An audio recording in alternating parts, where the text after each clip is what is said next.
여러분, 사람이 무엇을 바라보며 사느냐 참 중요하다고 생각합니다.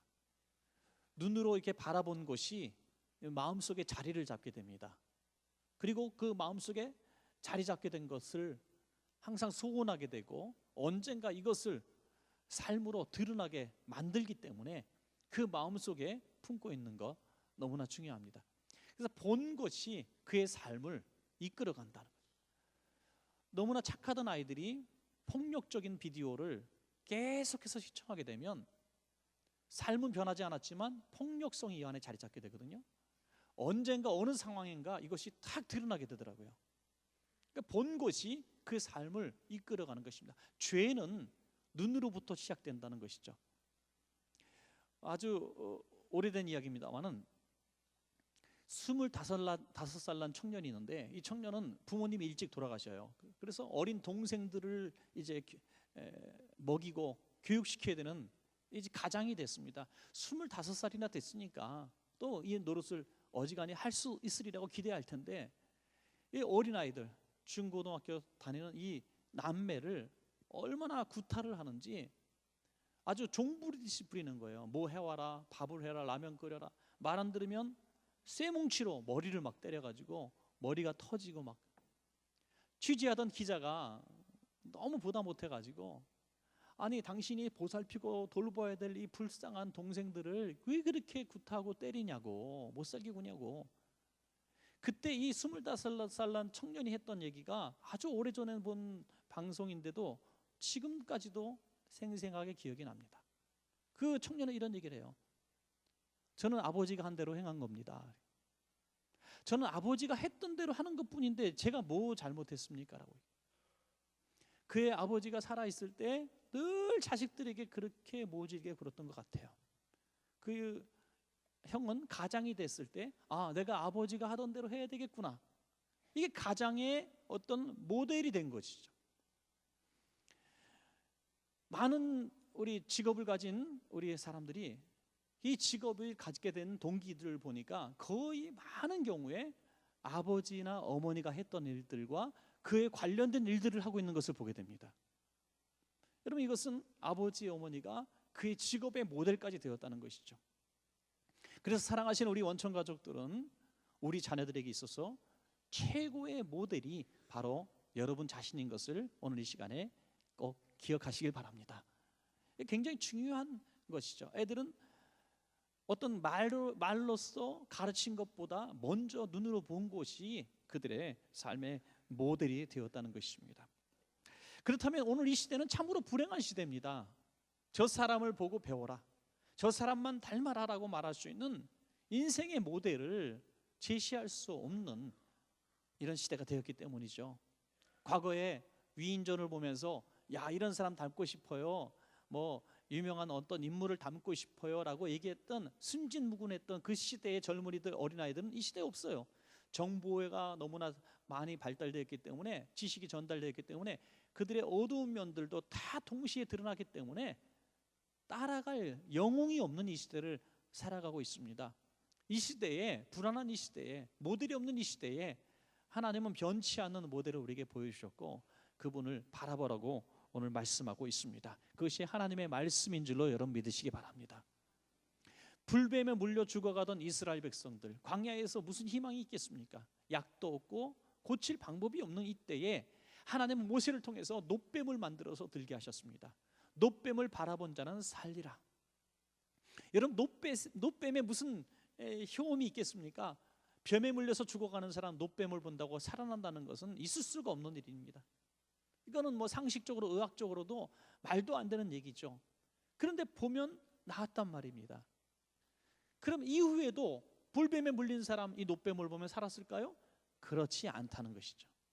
놋뱀이 능력이 있었던 것이 아니라 지금 이 순간 믿음으로 놋뱀을 바라보는 자는 살리라는 하나님의 말씀을 믿는 자에게 역사가 나타났다는 것이죠.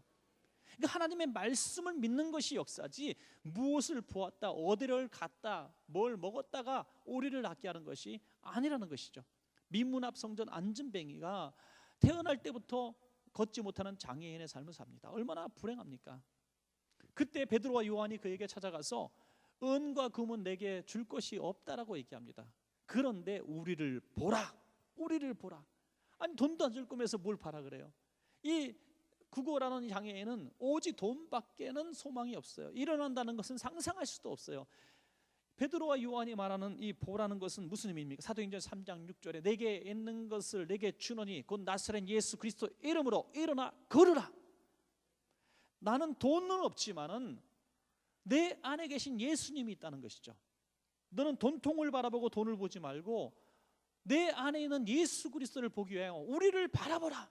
그러면 예수 그리스도가 그 믿음을 보고 너를 낫게 할 것이라는 것이죠. 그가 일어나 춤추며 뛴 것은 예수님을 바라봤기 때문인 줄로 믿습니다, 여러분. 얼마 전에 집회를 갔던 지역에 꽤 유명한 명의라고 소문난 그 지역에 그 교회를 섬기는 의사 선생님과 식사를 했습니다. 꽤 소문난 명의로 소문난 큰 병원의 원장님입니다. 그런데 이분이 식사 중에 제게 아주 좋은 얘기를 해주셨어요. 목사님, 제가 이렇게 명의로 소문나고 다른 병원에 비해서 완치되는 환자가 많은 비법을 제가 목사님한테만 살짝 말씀을 드리겠습니다. 얼마나 좋은 정보인지 이걸 여기 얘기할까 말까 걱정인데 하여튼 비법입니다. 의사 선생님들 많이 계신데 2부 때도 그 비법을 터득해 가셨어요. 뭐냐면 처음 환자와 면담할 때 이 환자가 자신을 신뢰하기보다 어느 병원 어느 의사 선생님 이름을 자꾸 얘기하는 환자가 있고 또 의학에 대해서 굉장히 게임 박식한 분들이 있어요. 그래서 자신의 가족이 뭐 의사가 있다든지 이런 얘기를 많이 한다든지, 그리고 또 이런 것도 해봤고 저런 것도 해봤는데 안 낫는다든지 뭐 그런 부정적인 일을 많이 한다는 거예요. 의사 선생님이 뭐라고 얘기하면 그거요 하면서 막 얘기를 하는데 너무 말참견을 많이 하고, 그러면요 이렇게 얘기한답니다. 저는 그 부분에 대해서 우리 환자만큼도 잘 모릅니다.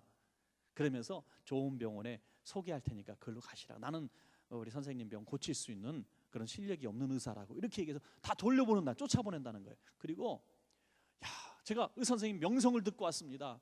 무슨 말씀을 하시든지 내가 그대로 순종하겠습니다. 난 여기서 어떻게 하는 대로 다 할 테니까 저에게 할 수 있는 방법만 가르쳐 주십시오. 이렇게 전적인 신뢰를 갖고 오는 이 환자들만 받아서 치료하니 완치율이 높을 수밖에 없다는 것이죠, 여러분. 저는 의사 선생님들 만날 때마다 그 질문을 몇 분에게 드렸는데 똑같은 얘기를 하세요. 목사님, 그건 틀림없는 말씀입니다.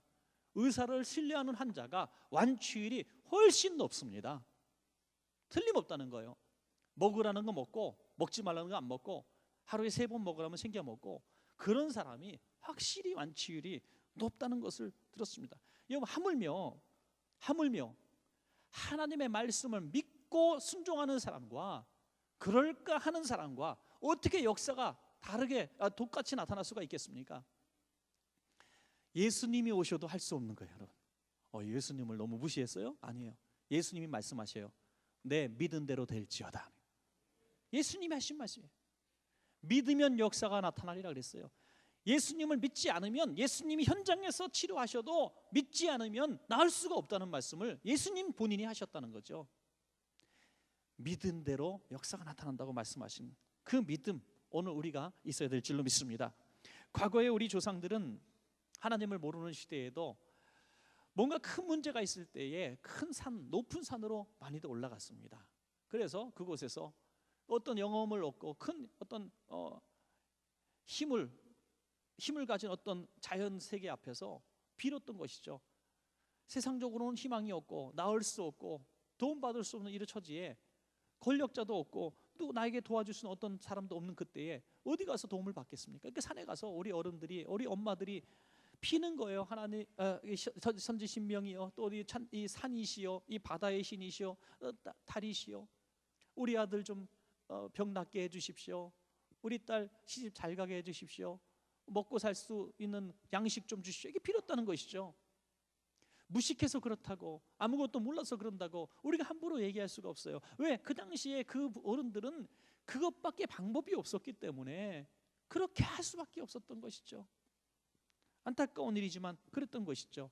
오늘 본문의 시인도 너무나 힘든 일을 경험하면서 오늘 이렇게 얘기하지 않습니까? 시편 121편 1절에 내가 산을 향하여 눈을 들리라 나의 도움이 어디서 올까?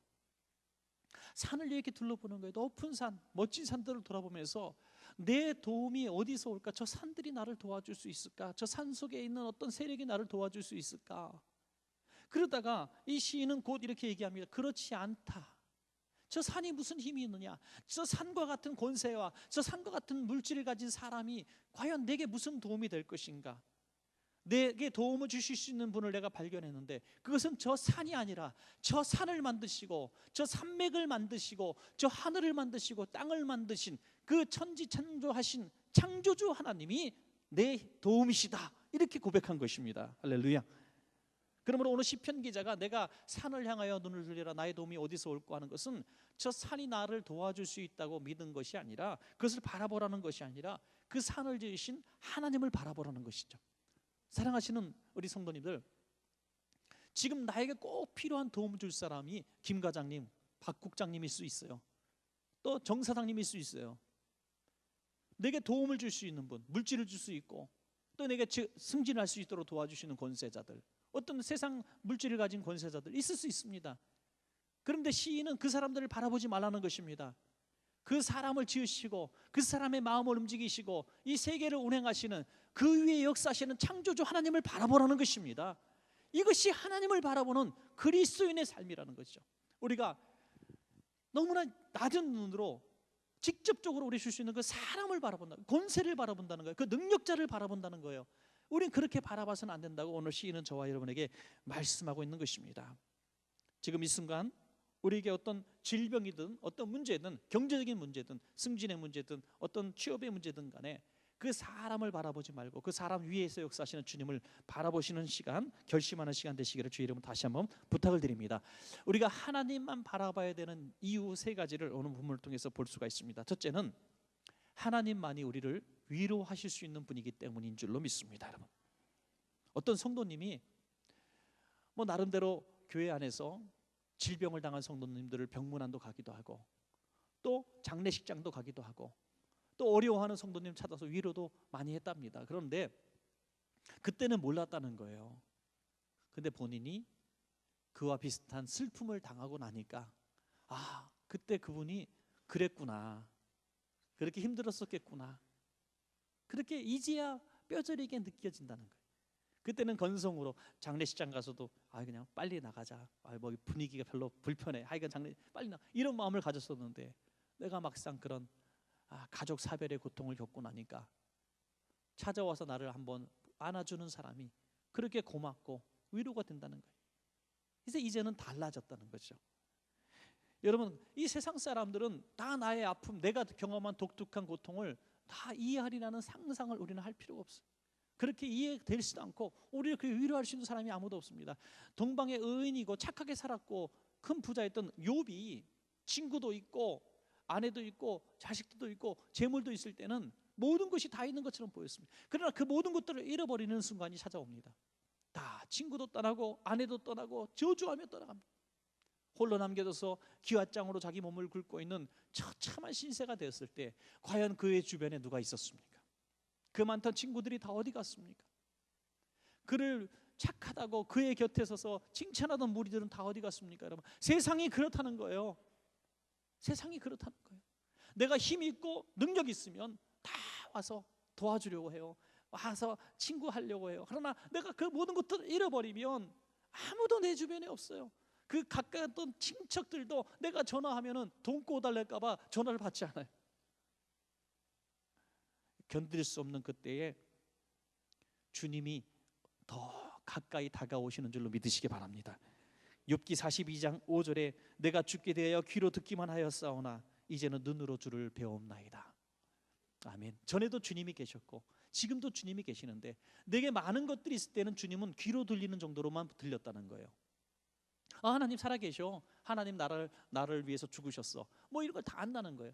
그러나 내 모든 것들을 잃어버리는 그 순간, 하나님밖에 없는 그 순간에는 눈으로 주님이 보여진다는 것입니다. 여러분, 고난이 있고 아픔이 있을 때 더 주님이 다가오는 거예요. 그렇다면은 우리가 모든 것들을 잃어버려야 주님을 더 확실히 느끼는가? 그렇지 않다는 거예요. 여러분, 여전히 사람도 있고 여전히 물질도 있고 여전히 건강도 있고 여전히 권세도 있는 그 순간에도 그 모든 우리 눈에 보여지는 그런 세계를 바라보지 마시고 그 위에 역사하시는 주님을 보는 독특한 우리 영안이 열려질 때에 주님은 눈으로 볼 수 있는 귀한 분이 될 줄로 믿습니다. 여러분, 오늘 시편 121편은 순례자의 노래라고도 하고요, 바벨론 포로에서 돌아와서 집으로 돌아가는 이스라엘 백성의 이런 찬양시라고도 합니다. 두 가지 다 저는 의미가 있다고 생각을 합니다.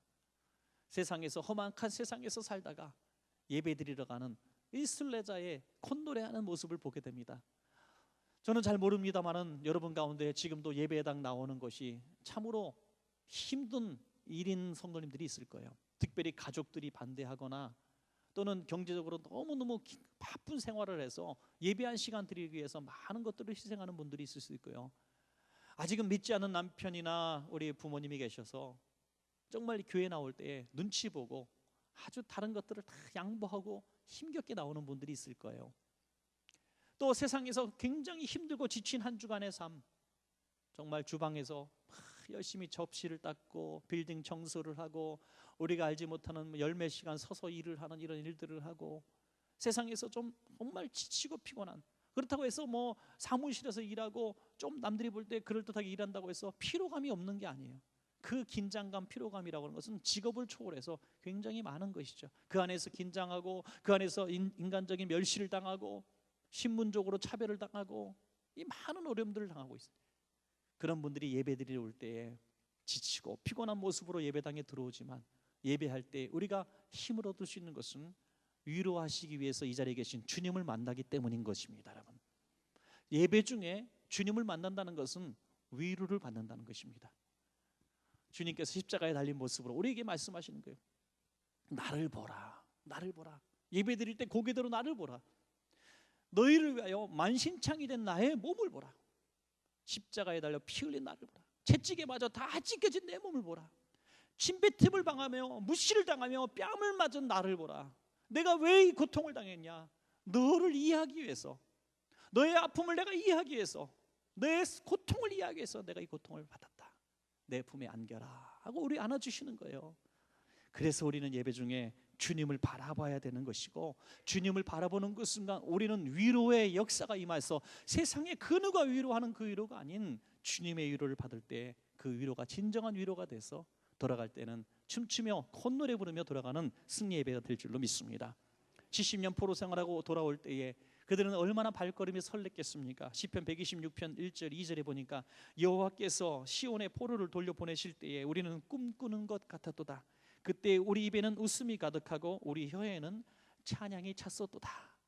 예배드리러 올 때에 콧노래가 나고 찬송이 나오고 그런 여러분 되시기를 주의 이름으로 축원합니다. 여러분, 예배드리러 가는 거 너무너무 좋아.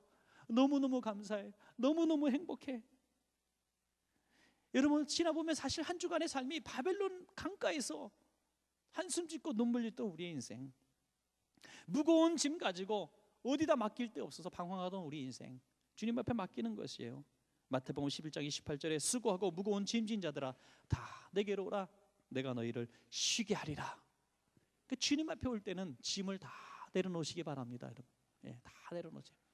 예배 드릴 때 다 내려놨다가 예배 끝나면 다시 짊어지고 가지 마시고 다 버리고 가세요. 다 맡기고 가세요. 교회 안에서 성도님들이 바로 이 역할을 해야 되는 거예요. 우리 성도님들이 서로 보면은 안아주시고 도닥여 주시고 힘들고 지친 성도님을 손잡아 주시고, 여러분 위로하고 격려할 때 이게 진짜 교회예요. 이게 교회.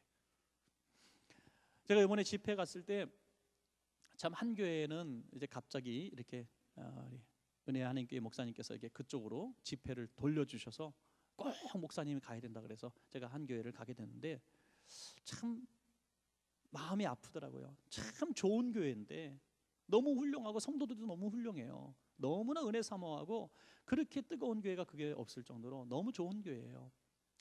그런데 지난 7년 동안 누구 잘못이라고 말하기도 참 그렇다. 다 사회를 들어보니까 꼭 뭐 누구 잘못이라고 꼭 말할 수 없어요. 목사님 잘못도 물론 있고 성도님들 어떤 부분적인 잘못도 있겠지만 하여튼 결론적으로 7년 동안 담임 목사가 3번이 바뀌고 지금 담임 목사님도 없어요.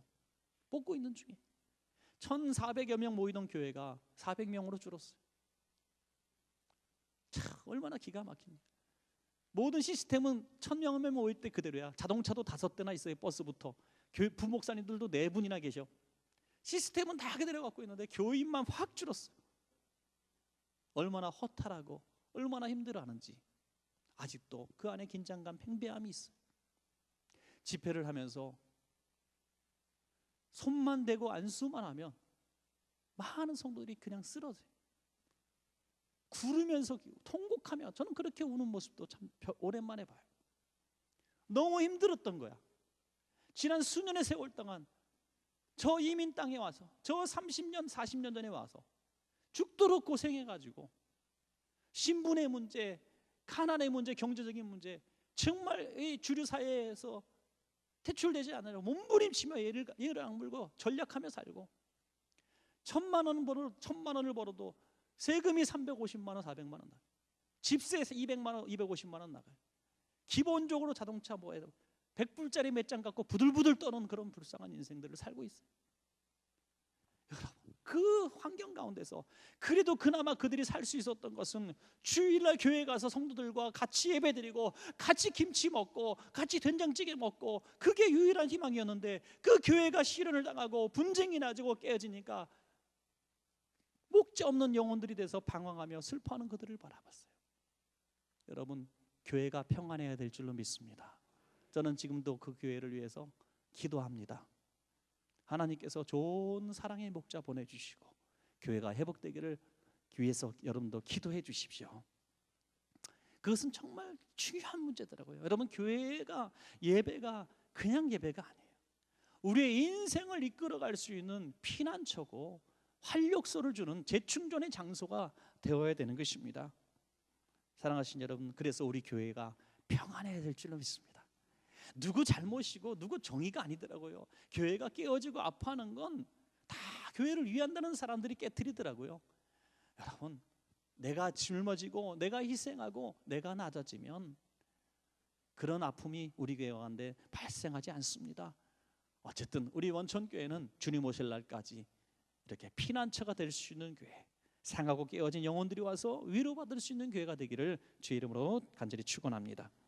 또한 하나님은 지켜주시는 분이기 때문에 우리가 하나님을 바라봐야 됩니다. 여러분, 어떤 중요한 VIP가 있어요. 그러면 보디가드가 있습니다. 경호하는 사람이 있어요. 그런데 경호하는 사람, 자기를 지켜주는 사람한테서 이 사람이 숨어야 되겠어요? 자기를 보여줘야 되겠어요? 아, 나 경호원한테 숨어야지 하고 숨는 이 바보 같은 사람이 어디 있어요? 자꾸 경호원들한테 자기 몸을 자꾸 어디 있는지 보여줘야 되는 거예요. 경호를 더 쉽게 할 수 있도록 도와줘야 되는 거예요. 돌발 행동을 하면 안 되는 거죠. 여러분, 하나님은 우리를 지키시는 분이신데 하나님을 피해서 숨으려고 한다면 하나님은 우리를 지켜주시지 않는 것입니다. 하나님께 우리를 자꾸 보여드려야 되는 거죠. 지키시는 하나님 앞에 자꾸 우리가 눈을 마주쳐야 되는 것입니다. 그래서 하나님을 바라보라 하는 것이죠. 또 하나는, 지키는 사람이 중요한 사람입니까? 지킴을 받는 사람이 중요한 사람입니까? 당연히 지킴을 받는 사람이 중요한 사람이죠. 그러니까 대통령을 경호하는 경호원들은 멋있고 폼나지만 사실은 참 어찌 보면 불쌍한 사람일 수도 있어요. 훈련을 어떻게 받습니까? 그 안이 총을 쏘면 그들이 할 수 있는 것은 몸으로 대신 VIP를 막는 거예요. 자기가 총에 맞아야 되는 거예요. 이게 경호원이거든요. 왜? 나는 이 사람을 지키기 위해서 있는 사람이라는 거예요.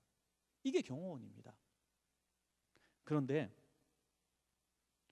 우리 보잘것없는 저를 위하여 천지를 지신 하나님께서 우리가 당할 환난과 핍박과 이 사망의 권세를 다 몸으로 대신 받아주셨다는 것입니다. 여러분, 있을 수 없는 거죠. 창조주께서 피조물인 우리를 위하여 대신 죽으셨다는 것은 참으로 놀라운 이야기입니다. 한 나라의 왕이, 한 나라의 대통령이 저와 여러분을 찾아와서 내가 당신을 위해서 살겠소, 내가 당신을 지켜주겠소, 내가 당신을 위해서 대신 죽겠소라고 말한다는 것은 세상적으로는 있을 수 없는 이야기가 아니겠습니까? 그러나 하나님께서 오늘 이렇게 저와 여러분에게 말씀하십니다. 하루하루 살면서 불안과 긴장감에 떠는 원천 성도들아, 내가 너희를 지켜주겠다 말씀하십니다. 시편 121편 4절부터 8절까지 보면 하나님이 저와 여러분을 어떻게 지켜주시겠다는 말씀이 잘 나와 있습니다. 한번 4절부터 8절까지 우리 한번 나를 지켜주시는 하나님이 어떻게 지켜주시는가 한번 읽어보겠습니다. 시작. 이스라엘을 지키시는 이는 졸지도 아니하시고 주무시지도 아니하시리로다. 여호와는 너를 지키시는 이시라. 여호와께서 내 오른쪽에서 내 그늘이 되시나니 낮의 해가 너를 상하게 하지 아니하며 밤의 달도 너를 해치지 아니하리로다. 여호와께서 너를 지켜 모든 환난을 면하게 하시며 또 너의 영혼을 지키시리로다. 여호와께서 너의 출입을 지금부터 영원까지 지키시리로다. 아멘. 여러분, 이 여기에 너라는 말이 우리가 될 때 이 말씀이 감동이 될 줄로 믿습니다. 여러분, 당시 애굽은 아주 이사야 시대의 애굽은 막강한 군사력을 가졌어요. 그래서 사람들이 다 애굽을 친구 삼으려고 하고 애굽으로 피하려고 했습니다. 그때 이사야가 30장 22절부터 3절까지 이렇게 말씀하셔요. 그들이 바로의 세력 안에서 스스로 강하려 하며 애굽의 그늘에 피하려 하여 애굽으로 내려갔을 때 나의 입에 묻지 아니하였도다. 그러므로 바로의 세력이 너희 수치가 되며 애굽의 그늘에 피함이 너희의 수욕이 될 것이다. 사람을 의지하고 하나님을 의지하지 않고 사람을 의지하고 그가 뭐 예수님을 믿든지 안 믿든지 그가 뭐 어떻게 악하게 살든지 어떻게 파렴치한 인간인지 뭐 상관하지 않고 그 밑에 가서 어떻게 낑겨가지고 도움을 받으려고 하는 이런 얍삽한 인생을 살아가는 사람들아, 그가 너희를 보호해 줄 줄 아냐? 오히려 그들이 너희를 짓밟고 너희에게 수치를 안겨줄 것이다. 성경은 그렇게 말하고 있는 것입니다. 여러분, 우리가 신앙 양심까지 포기하면서 하나님의 얼굴을 부끄럽게까지 하면서 세상 권세자의 빌붙고 세상 권력자, 세상을 물질을 가진 사람에게 빌붙어서 우리가 뭔가 도움을 받으려고 우리가 신앙을 다 팔아버린다면 그들이 우리를 지켜줄 것 같습니까? 아닙니다. 오히려 그들은 우리를 멸시하고 예수 믿는 사람도 별 수 없다고 조롱할 것입니다. 우리를 더 짓밟을 것입니다. 여러분, 우리는 그를 다스리고 창조하시고 그들을 옮기실 수 있는, 폐위시킬 수 있는, 하루아침에도 부자가 되게 하시고 가난하게도 만드시는 그 하나님을 바라보고 하나님만 바라볼 때에 우리가 부끄러움 당하지 않게 될 줄로 믿습니다. 여러분, 사울 같은 왕은 하나님이 영이 떠나시니까 그 하나님을 따르던 하나님의 사람이 다급하게 되니 무당을 찾아가게 돼요. 점 보는 사람을 찾아가게 돼요. 하나님만 바라봐야 될 사람이 무당을 찾아가서 무당에게도 묻는 역사가 일어나요. 하나님은 바라보지 못하는 사람들이 있기 때문에 예수 믿는 사람이 자꾸 딴 데 기웃거리는 거예요. 신년 초에 점쟁이들 많은 곳에 가서 집사님 하면 30명이 뛰쳐나온다 그래요. 하여튼 하나님을 섬긴다는 사람이 신년 집회 가지 않고 신년에 기도원 가서 부르짖지 않고 왜 점쟁이를 찾아갑니까? 하나님만 바라봐 갖고는 약간 부족한 것 같아요. 그리고 하나님을 믿긴 믿는데 애들 비계 속엔 부족을 집어넣는 거예요. 군대 가는 아이들 속옷 사이에 부족을 껴서 넣어주고 말이에요. 여러분, 절대로 두 마음을 품으면 하나님이 우리를 도와주지 않습니다. 하나님은 우리를 지키시기를 원하시는 분이십니다. 여러분, 시편 146편 3절부터 보니까 귀인들을 의지하지 말며 도울 힘이 없는 인생도 의지하지 말지니 그의 호흡이 끊어지면 흙으로 돌아가서 그날에 그의 생각이 소멸하리로다. 야곱의 하나님을 자기의 도움으로 삼으며 여호와 자기 하나님에게 자기의 소망을 두는 자는 복이 있도다. 할렐루야. 하나님께 소망을 두는 자는 복이 있습니다. 하나님은 우리를 지키시는 분이에요. 아이들이 학교 갈 때도 한마디 딱 던지세요. 하나님, 우리 아이 학교 갑니다. 교통사고 위험에 지켜주시고 드럭과 큰 새 유괴범들의 손에서 지켜주십시오. 운전하며 나가는 아빠를 위해서, 남편을 위해서 기도합니다. 하나님, 운전 핸들을 주님이 지켜주십시오. 질병과 여러 가지 문제가 있지만 걱정하지 마세요. 여러분, 메르스 너무 두려워하지 마세요. 하나님만 바라봤는데 메르스님만 너무 바라보는 것 같아요. 그 바라보지 마세요. 새벽 예배 두려워하지 마세요. 우린 천장이 높아서 전염의 가능성이 없어요. 걱정하지 마세요. 여러분, 우리가 너무 두려워해요. 너무 작은 것에 두려워해요. 먹거리도 두려워하고 또 교통으로 세상에 무서워서 살아갈 수가 없어요. 무서워서. 지키시는 하나님이 너무나 필요한 이 시대입니다. 지키시는 하나님을 믿고 승리하시기 바랍니다. 7절에 보니까 여호와께서 너를 지켜 모든 환난을 면하게 하시며 또 내 영혼을 지키시리로다. 아멘. 마지막 세 번째는 하나님 우리를 도우시는 분이신 줄로 믿습니다. 도우시는 분, 이 도움이 정말 필요할 때 돕는 사람 만나는 건 축복입니다. 여러분, 해외에 넓은 땅 가보신 분들 많이 계실 거예요. 큰 광야 같은 땅, 지평선이 보이는 땅, 그런 땅에 아무도 사람이 지나지 않는 땅에 우리가 홀로 버려짐을 당해요. 이번에서도 집회와 집회 사이에 며칠이 비어서 그냥 LA에서 우리 당연히 그랜드 캐년 너무나 가고 싶었어요. 10여 년 전에 가보고. 그래서 친구한테 제가 전화했죠. 친구가 저랑 휴가를 같이 내서 친구 차로 그랜드 캐년을 갔다 왔어요. 그 먼 길을 가는데 그냥 대충 가는 거리가 아니라 거의 왕복하니까 1,400km 어마어마한 거리를 그 친구가 혼자 운전해서 가는 거죠.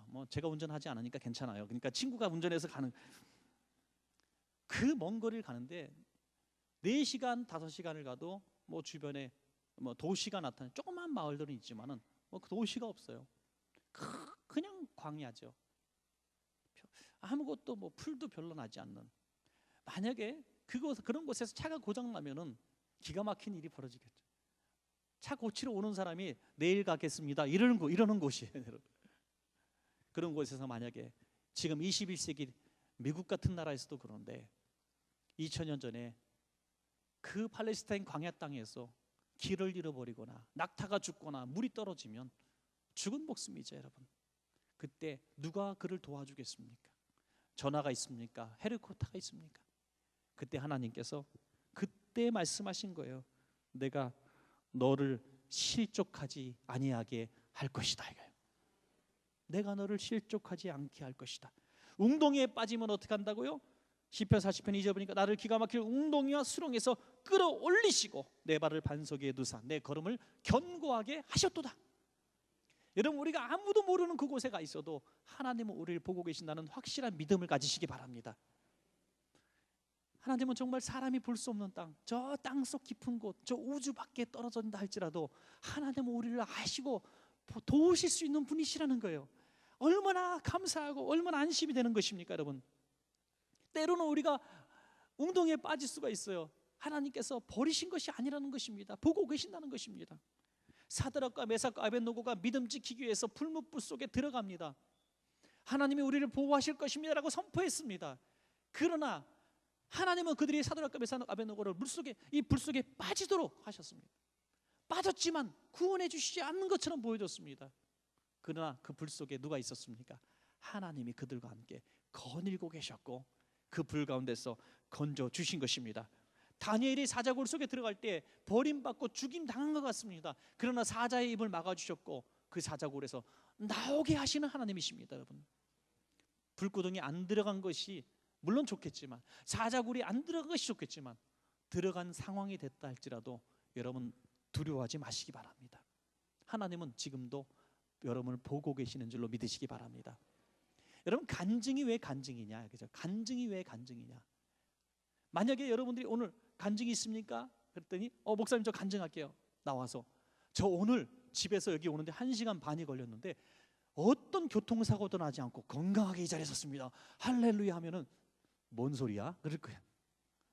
그런데 저 오늘 오는데 교통사고가 났는데 4중 7등 5중 7등 났는데 제가 이렇게 죽지 않고 손끝도 다치지 않고 이렇게 건강한 모습으로 예배드리게 되었습니다. 그때 사람들이 할렐루야 하게 되는 거죠. 이게 간증이거든요. 간증이 왜 간증입니까? 고난을 겪지 않아서가 아니라 고난 가운데 함께 하시는 하나님을 만났기 때문에 간증이 되는 것입니다. 여러분,